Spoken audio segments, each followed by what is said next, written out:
കളെ ഓരോ ഡ്രമ്മിൻ്റെ വലിപ്പത്തിനനുസരിച്ച് ഡ്രമ്മിലേക്ക് കൊണ്ടുവന്നാക്കും.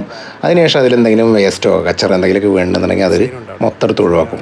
ഓരോ ഡ്രമ്മിലും വെള്ളം നിറയ്ക്കുന്നതിന് കൃത്യമായിട്ടുള്ളൊരു അളവുണ്ട്. ആ അളവിന് കറക്റ്റായിട്ടാണ് നമ്മൾ വെള്ളം നിറയ്ക്കുന്നത്.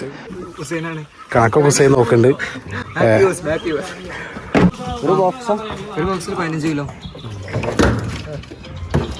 വണ്ടി ഡ്രമ്മിന്റെ മേലെ കൂടി ഇങ്ങനെ കയറൊക്കെ കാണുമ്പോൾ അത് എന്തിനാന്നൊക്കെ ചിലരൊക്കെ ഞാൻ വിചാരിക്കും. അത് എന്തിനാന്ന് വെച്ചിട്ടുണ്ടെങ്കിൽ നമ്മളൊരു സേഫ്റ്റിക്ക് ഒന്ന് ജസ്റ്റ് ഒന്ന് എല്ലാ ഡ്രമ്മും കെട്ടിച്ചു കൊടുക്കണം അല്ലേ? ജസ്റ്റ് ഒന്ന് കെട്ടിച്ചു കൊടുക്കാം. എല്ലാവരും അവിടെ ഒന്നും വേണ്ട, വെറുതെ ജസ്റ്റ് ഒന്ന് കെട്ടിച്ചു കൊടുക്കാം. കാരണം ഇത് കിലോമീറ്ററുകളോളം യാത്ര ചെയ്യാനുള്ള ഡ്രമ്മുകളാണ്. അത് ചാടുന്നത്